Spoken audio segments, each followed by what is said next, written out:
When people picture trekking to Machu Picchu, they think of the Inca Trail, these ancient stone steps that take you to this citadel in the clouds. But actually there's another route that's becoming even more popular, the Salkantay Trek. This was one of the most incredible experiences of my whole life. This high altitude trek to glacial lagoons in glass domes, ending at this breathtaking archaeological site. Whether you're planning, deciding, or you've already got it booked, here is everything you need to know about the Salkantay Trek.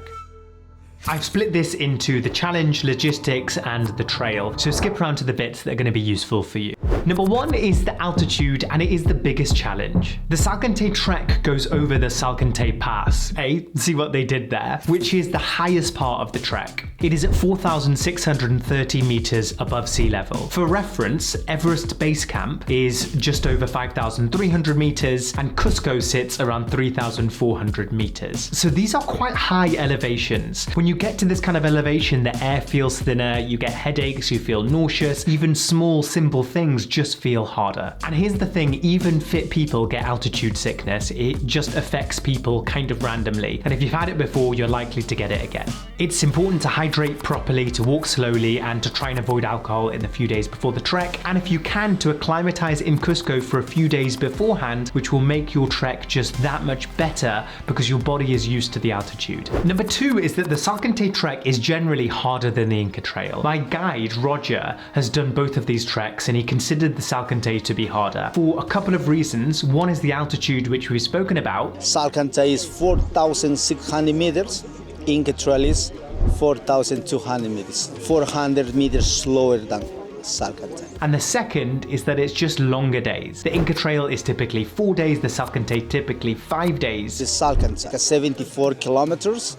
Inca Trail is like a 46 kilometers. And on those 5 days, you're covering around 75 kilometers. That is quite some distance. It's more about the physical challenge and those breathtaking landscapes. The third challenge is the weather. The weather is really unpredictable. Sometimes it is blue, sunny skies and you're hiking in t-shirt and shorts and you're like, what is he talking about? The weather's amazing. And then other times it turns. Especially in the mornings, there is a lot of early morning wake-ups. You get up some days at 5 a.m., you're off hiking by 5:30 in the morning. Yes, 5:30 in the morning. And those mornings get really, really bitterly cold. And at one point when we crossed the Salkantay Pass, we were literally in a hailstorm and it was freezing. So you need to kind of pack for that, and layering is key. You need a base layer like a merino t-shirt, a mid layer like a fleece, and then something on top like a waterproof, windproof shell. That is, I think, essential for everyone. On that, poles are also handy. I'm not much of a poles hiker, but the terrain is very up and down in this trek. Lots of loose gravel, lots of very muddy bits, lots of descent on slippery rock. Pretty much everyone in our tour group was using poles for this hike, and I think they were handy.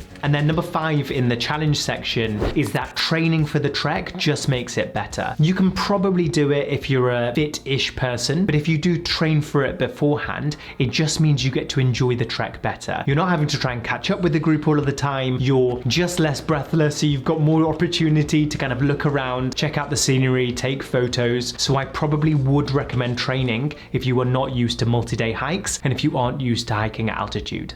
Now for the logistics. Number 6, it actually ends in Aguas Calientes and not Machu Picchu. And this is one that I think I didn't quite understand until I was doing the hike. You think the Inca Trail and the Salkantay Trek are both going to end at Machu Picchu, but actually the Inca Trail ends at Machu Picchu at the Sun Gate and you get to enter Machu Picchu from the top. The Salkantay Trek takes you on the bottom to Aguas Calientes, not Machu Picchu. So you end at the little town at the base of Machu Picchu, and then like everyone else, you've got to take the windy bus up that road to get to Machu Picchu. How many times have I said it now? Probably a lot. So if finishing the trek in Machu Picchu is a must do, you actually do not do that with this hike. And that's kind of good and bad. It's bad in that, you know, obviously don't end up there, but it's good in that you kind of end in Aguas Calientes, you sleep, you shower, you stay overnight, and then you're fresh when you're going up the next day and you can probably enjoy the day more. And that leads me on to point number 7. Your Machu Picchu ticket, entrance ticket, is actually separate to the Salkantay Trek completely. Sometimes if you're doing a guided tour, it will be included in your tour, and it is absolutely worth checking which circuit they're booking for you and contacting them in advance to say, I want to do circuit 2. Especially if you've never been before and you're going for the first time, Machu Picchu has been split into 3 circuits because of overcrowding. Circuit 1 is the upper terraces for the panoramic views. Circuit 3 is where you actually go inside the city but don't get the views from the back as much. Circuit 2 is kind of a balance between the two, where you get the postcard shot but also you get to go in and around the citadel. Those tickets sell out months in advance, so you need to either buy your own ticket or contact your tour company in advance to say, I want to try and do Circuit 2. In general,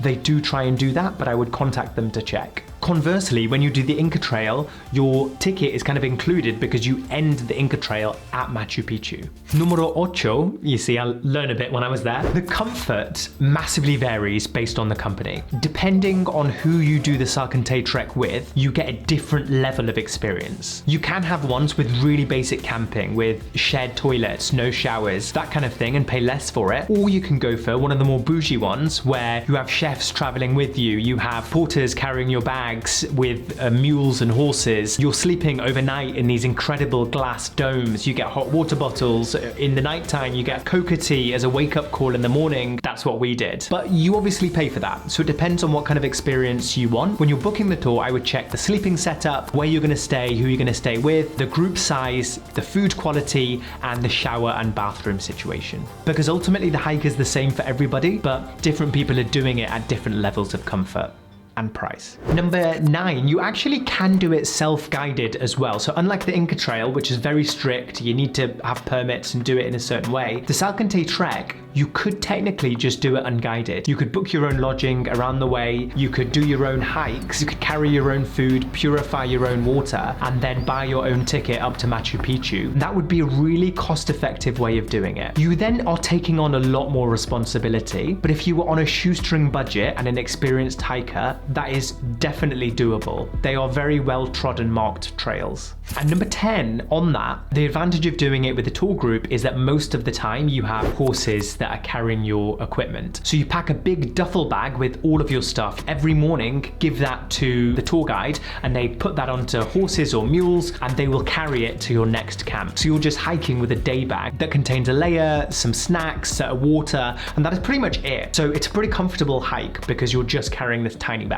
A couple of quick ones on luggage. Number 11, you can store that in Cusco and just take whatever you need on this trek separately. So whatever hotel or hostel you're staying at, keep it all in Cusco, just pack what you need in this duffel bag and take that with you on the hikes. Most hotels are pretty used to this in Cusco. Number 12, chargers. I was wondering, is there going to be charging in places? There was on our hike, and I was surprised that on the trek that we did, there was chargers in pretty much every camp, although it is worth taking a charging block. 13, there are also horses that are kind of like emergency horses. If you feel like you can't do any more hiking, or you get injured, or there's a bit that you can't do, The people collapse.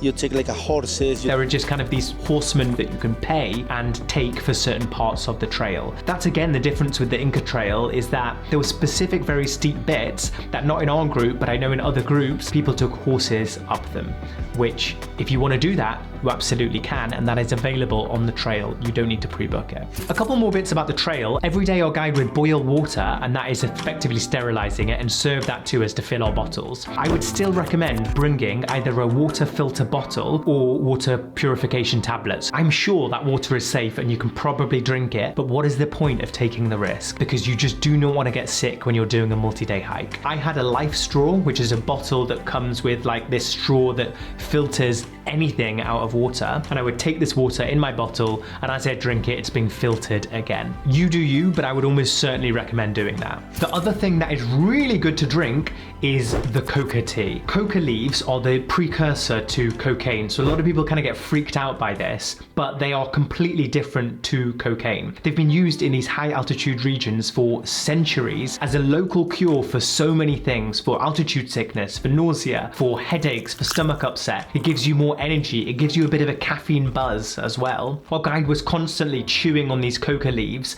the whole time, and every time we stopped we'd get coca tea. Now the tea I thought really did help my altitude kind of nausea and headaches. The leaves I think taste like leaves, and I didn't really like them, but I did find it was helpful. If this isn't included in your tour, you can pick up coca leaves in Cusco beforehand, and I'd recommend doing so. They also come in the form of sweets, but I don't know how much coca's in the coca sweets. And then finally, you've got the main Salkantay Trek, but you can actually shorten it or extend it. So the normal trek is about 5 days, but you can do it in 4 days or less, and you can also make it longer if you want to by joining a bit of the Inca Trail onto it. So we did the Salkantay Trek and then did a couple of days of the Inca Trail at the end to end up at the Sun Gates to get into Machu Picchu. So that's what I mean about ending the tour in Aguas Calientes. I was a bit like, I'd prefer to go into Machu Picchu, so that's what we did. It was more expensive and it was a lot longer, but it was just epic that we got to go to Machu Picchu on foot and got to go for 2 days. It is a breathtaking experience and you're going to have the best trip. If you want to see what the trail actually looks like, watch my full Salkantay Trek video here. And if you're unsure about the Machu Picchu ticket system afterwards, I've also got a whole video and guide explaining that process in more detail. I know it's very confusing. If you have any questions, drop them in the comments below or send me a message on Instagram. And importantly, it takes ages to make these videos, so please do subscribe to the channel and I'll see you in the next one.